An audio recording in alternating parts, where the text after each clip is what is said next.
This shit about to be crazy. I know it is. What would push three men to commit one of the most brutal crimes in recent history? How does a rap battle, a contest of words and skill, spiral into an act of unimaginable violence? And how does a survivor endure, defy all odds, and live to tell the tale? On New Year's Day 2014, a quiet, empty lot in Columbus, Georgia, became the setting 2014? for a crime so heinous it left seasoned investigators questioning humanity itself. A young woman's talent and confidence during a freestyle rap battle struck a nerve with three men. But instead of accepting defeat, they sought revenge. Mind you, y'all, my bad if I ain't say the title. It's Woman Revenge Beats Three Men in Rap Battle, so they are shot and I don't know, it just says and something else, but this is crazy. R word and shot her. This is crazy. so cruel, so calculated, it would shock the nation. Forced at gunpoint to drive to an isolated location, this woman, outnumbered and outpowered, faced relentless violence. Assaulted, shot 10 times and left for dead, her attackers believed they had silenced her forever. But they were wrong. This is not just the story of a crime, it's a confrontation with uncomfortable truths. How do we explain the entitlement that leads to such acts? I'm about to say, Why like, does society nigga struggle to shot protect her 10 times, bro.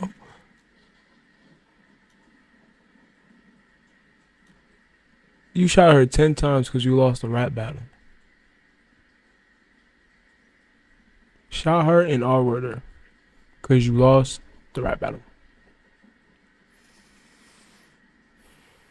And that's interesting, man. That's really, really, really, really fucking interesting, man. women from these horrors? And most importantly, Stupid. how do we ensure voices Stupid like ass shit. hers That's are what that heard really is. and Stupid. justice is served? As we unravel this story, we'll examine the egos and entitlement that fueled the attack, the courage of a survivor who refused to be erased, and the justice that demanded accountability.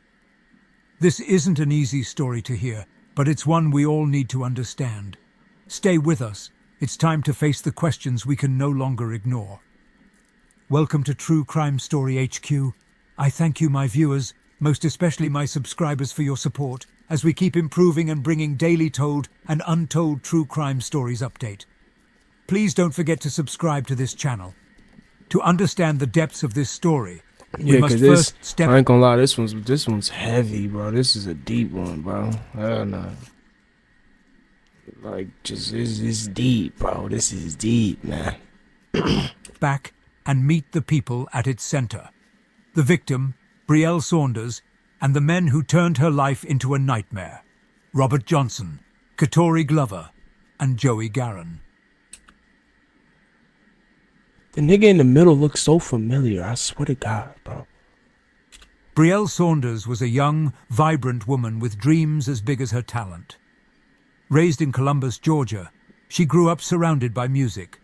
Her father, a gospel musician, introduced her to the power of lyrics, rhythm, and storytelling. By her teenage years, Brielle was a local star in freestyle rap battles. Her quick wit and lyrics. She wasn't just talent. Oh shit, my bad, y'all. Star in freestyle rap battles. Her quick wit and lyrical flow earning her respect in a predominantly male space. She wasn't just talented, she was fearless. Brielle's confidence in her craft made her a standout wherever she went, often drawing crowds eager to hear her turn words into poetry. But her ambition wasn't only about fame. She saw rap as a way to connect, to inspire, and to prove that a woman's voice in hip-hop could carry as much weight as any man's. On the night in question, it was this confidence that led her to Garden Drive, a known gathering spot for local rappers. She wasn't there to make trouble. She was there to compete, to showcase her skill, and to enjoy the thrill of the mic. What she didn't know was that her strength and success would spark envy and rage in the wrong people. But what would become clear in the aftermath is this. Brielle's resilience, forged through years of overcoming challenges, would be the very thing that kept her alive.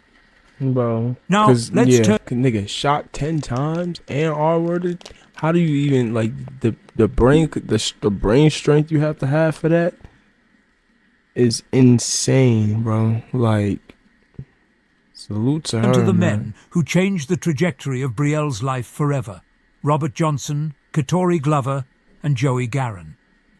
Each of them carried a history that, when pieced together, revealed a disturbing pattern of anger, violence, and disregard for others.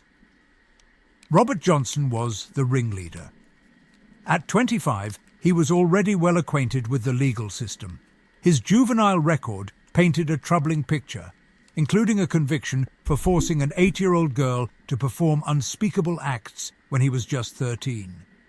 He claimed the victim had followed him willingly, a chilling glimpse into his warped sense of entitlement. As an adult, Johnson's temper and need for control dominated his interactions. Of Friends course it described did. him as someone who thrived on intimidation, using his physical presence and sharp tongue to keep others in line. Katori Glover, 26, was quieter but no less dangerous. Those who knew him described a man who seemed calm on the surface but could erupt without warning. His criminal record included petty theft and assault, but what stood out most was his impulsiveness. Glover was the kind of person who acted first and thought later, a dangerous quality when combined with Johnson's manipulative tendencies. Yeah, definitely. That's definitely a dangerous ass combo. Hey man, hit that like button. Joey Garan was the youngest of the trio at 22.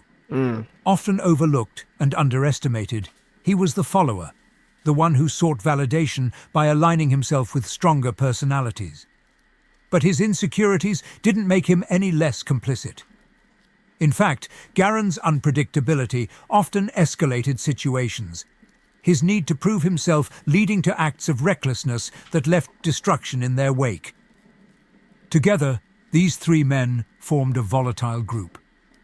Johnson was the leader, the one who set the tone. Glover acted as the enforcer, carrying out orders without hesitation.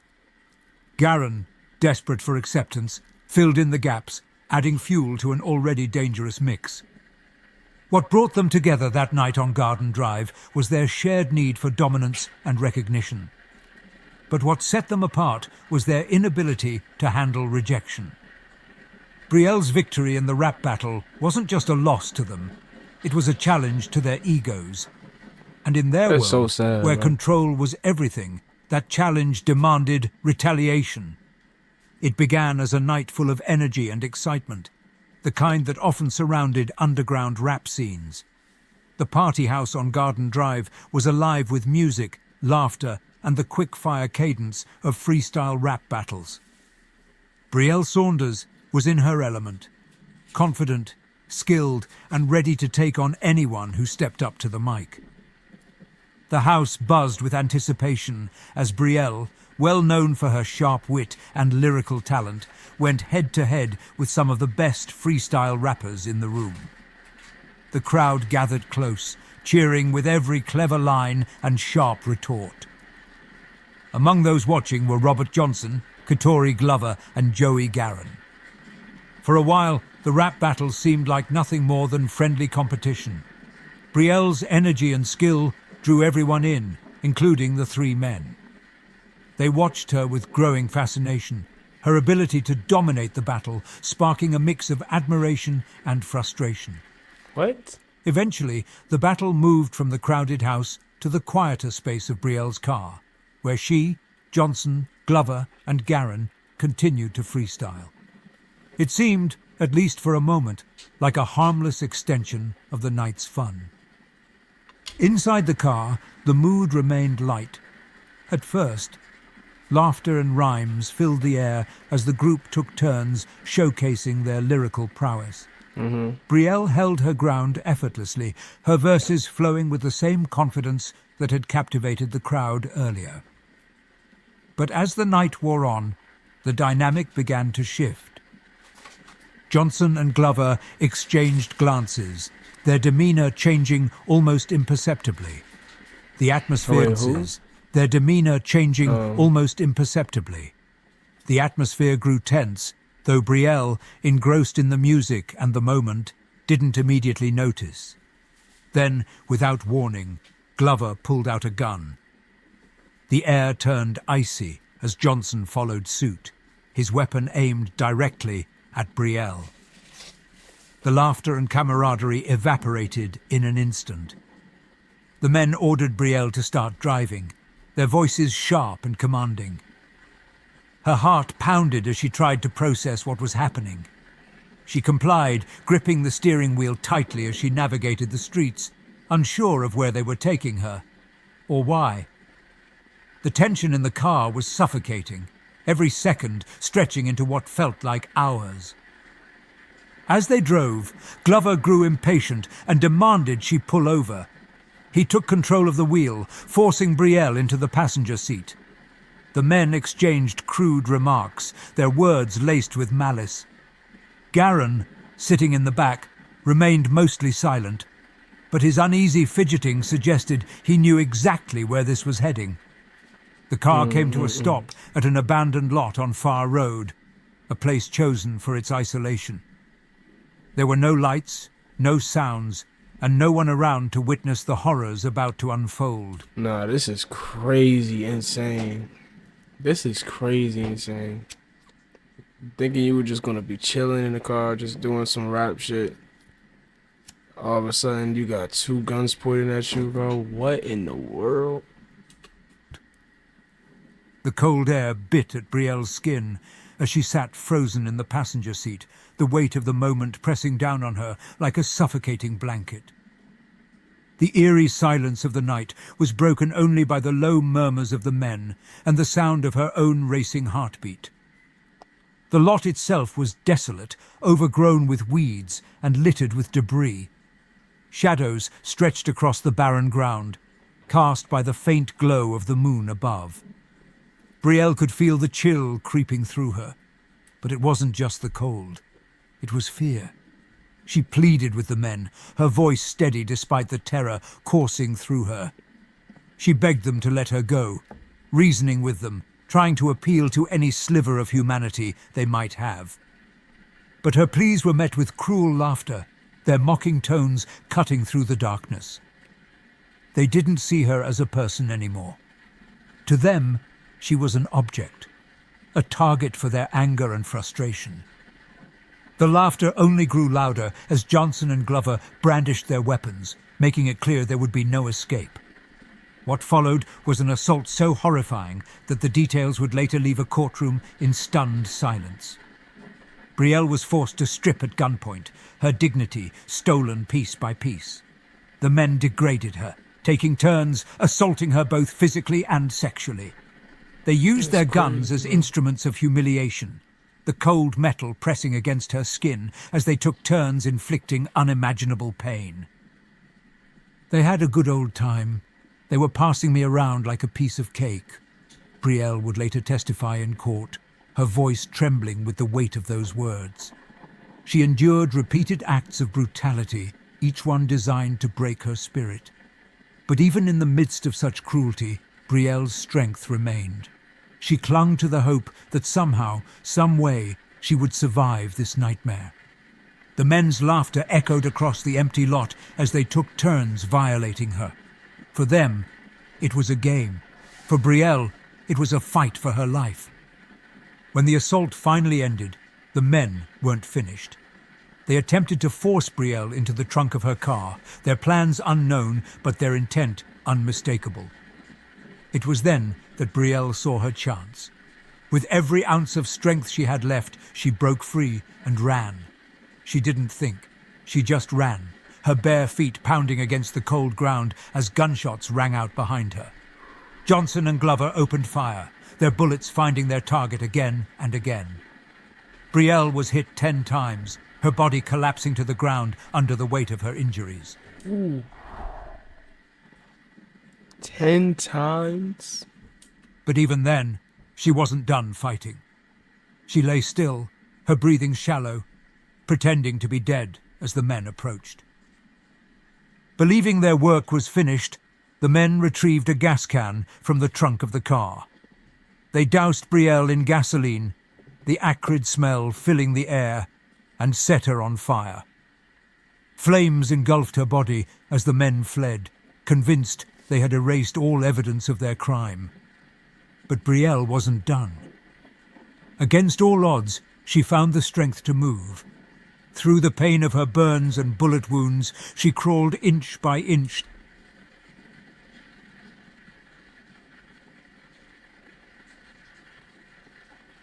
They burned her too, and she survived.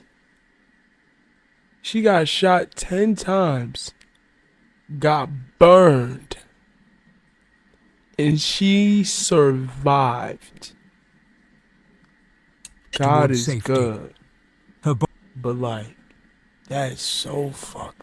Oh my God, that is so messed up. body was broken, but her will to live remained unshaken. Passers-by eventually found her, drawn by the faint sound of her cries. They called for help, and Brielle was rushed to the hospital, her life hanging by a thread. Doctors marveled at her survival, calling it nothing short of a miracle. Covered in burns and riddled with bullet wounds, Brielle had endured more than most could imagine. Like,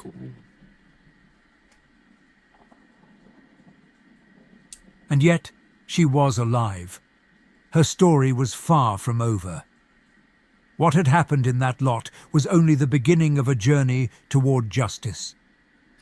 Stay with us as we explore how Brielle's courage would shine in the days to come, and how her testimony would bring 3 men to account for their crimes. As Brielle Saunders fought for her life in the hospital, the wheels of justice began to turn. The case landed on the desk of Lieutenant Lance Deaton, a seasoned investigator with years of experience in handling violent crimes. Yet, even for Deaton, this case stood out. The brutality described by first responders and medical staff left no doubt that this would be one of the most harrowing investigations of his career. Deaton arrived at the scene on Far Road, a desolate and eerie lot still bearing the marks of the previous night's horror. Burnt patches of grass and scattered debris painted a grim picture.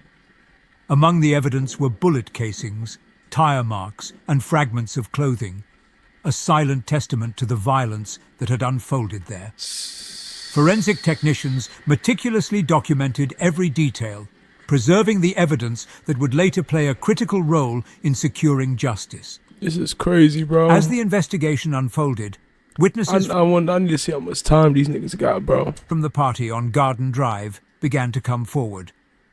Some recounted seeing Brielle leave with 3 men, identifying them as Robert Johnson, Katori Glover, and Joey Garron. Their descriptions matched what Brielle was able to share from her hospital bed, her voice steady despite the unimaginable pain she was enduring. How? My goodness. Forensic evidence further tightened the noose around the perpetrators. That's God at its finest, boy. No way that was it. Oh. I'm like, there's no way that was it. He did me that greasy. DNA collected from the crime scene, and I don't know Brielle's why I thought body that was it. confirmed There's a their whole 5 minutes involvement, left. I mean, 10 leaving no minutes left. room for doubt. Deaton's team worked tirelessly, piecing together the events of that night, each new discovery solidifying the case against the 3 men. Once Johnson, Glover, and Garron were identified as suspects, they were swiftly taken into custody. During their interrogations, their stories began to unravel. Each man attempted to shift blame, claiming the events of that night were consensual.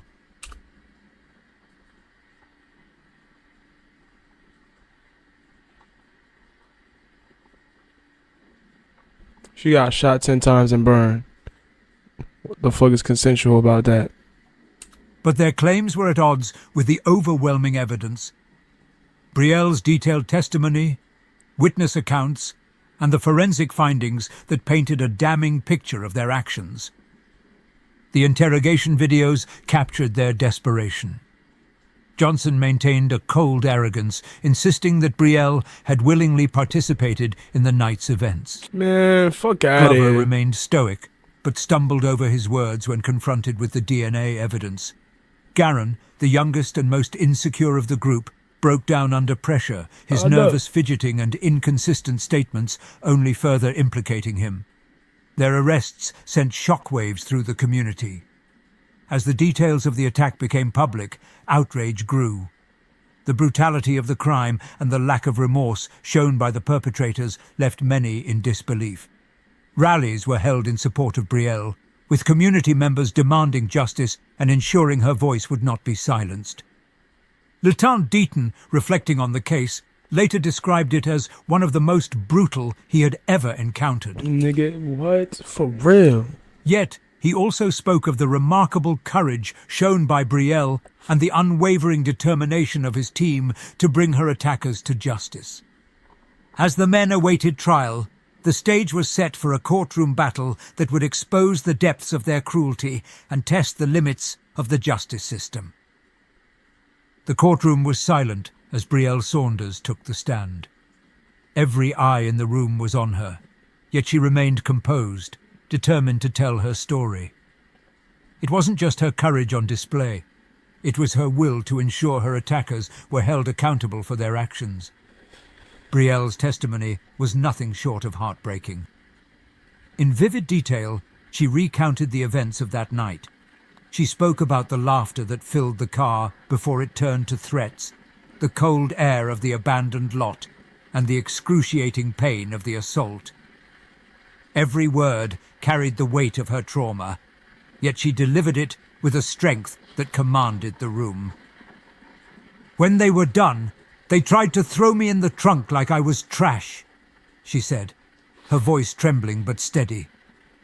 I thought I was going to die, but I ran. I had to run. Gasps rippled through the gallery as she described being shot 10 times, doused in gasoline, and set on fire. Damn, like, that's crazy, my nigga. There's no explanation they have for that shit, bro. You can't say shit, bro. They didn't think I'd survive, she continued. But I did. And I'm here today because I refused to let them win. Damn. The defense attorneys attempted to counter her testimony, pleading for leniency for their clients. They painted Johnson, Glover, and Garin as men who had made terrible mistakes but were capable of redemption. Man, fuck out of here.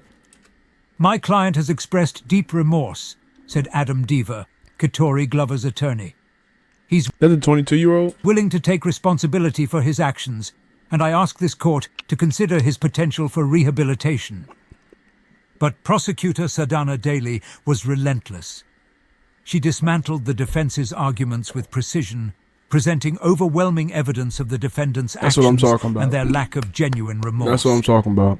These men didn't just attack Brielle, they dehumanized her, Daly said. Their actions were calculated, cruel, and entirely devoid of empathy.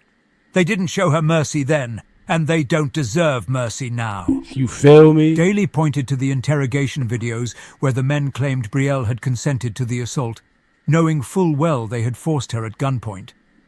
She also what I'm highlighted saying. Johnson's juvenile record, which included a prior sexual offense, to underscore the danger they posed to society. They treated her like an object, disposable and insignificant, Daly declared. This court must send a clear message that such evil will not go unpunished. Judge Art Smith III delivered his verdict with the gravity the case demanded. Johnson, Glover, and Garin sat motionless as he read out their sentences, the weight of their punishment sinking in with every word. Johnson and Glover received 6 life sentences plus 95 years, while Garin received 5 life sentences plus 70 years. That's what I'm Their talking crimes, aggravated assault, rape, sodomy, kidnapping, and more, were met with the harshest penalties the law could That's what I'm impose. talking about. That's what I'm talking about. That's what the now that's what the fuck I'm talking about. I keep thinking this shit is over. Judge Smith's words were scathing as he addressed the defendants. The testimony in this case is among the most brutal I've heard in my tenure as a Superior Court judge, Yeah, I know. he said. You treated Ms. Saunders as though her life had no value, as though she was disposable. But she proved you wrong. Her will to survive has brought us here today, and now you must face the consequences of your inhumanity." Mm-hmm.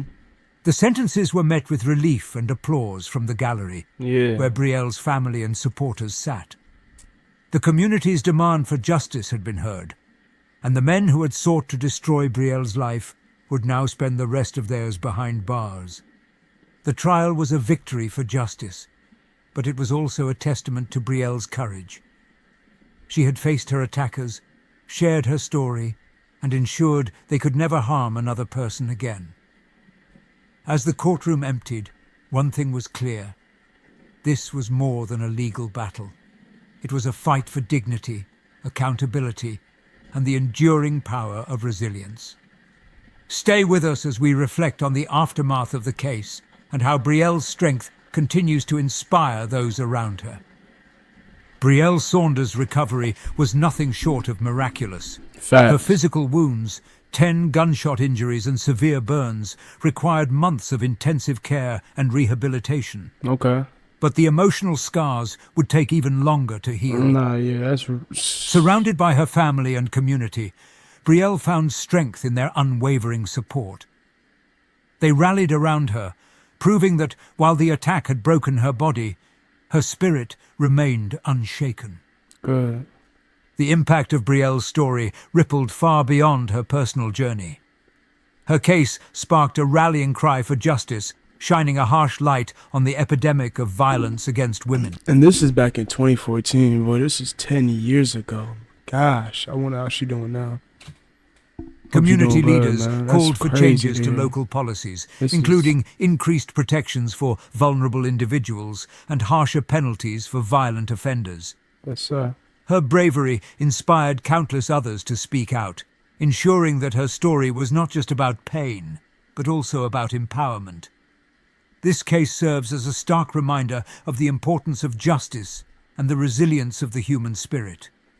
Brielle's courage showed that even in the face of unimaginable pain, survival and triumph are possible. But it also leaves us with a question. What can we do as a society to ensure that no one else endures such suffering? The answer lies in awareness, accountability, and a commitment to standing with survivors. As we look back on this story, we are reminded of the sheer bravery of Brielle Saunders, the relentless pursuit of justice by law enforcement, and the accountability delivered in the courtroom. This was a case that exposed the depths of human cruelty, but also revealed the strength of one woman's will to survive. We invite you to reflect on this story. What lessons can we take from it? How can we, as a society, do more to protect those at risk and hold perpetrators accountable? Share your thoughts in the comments below.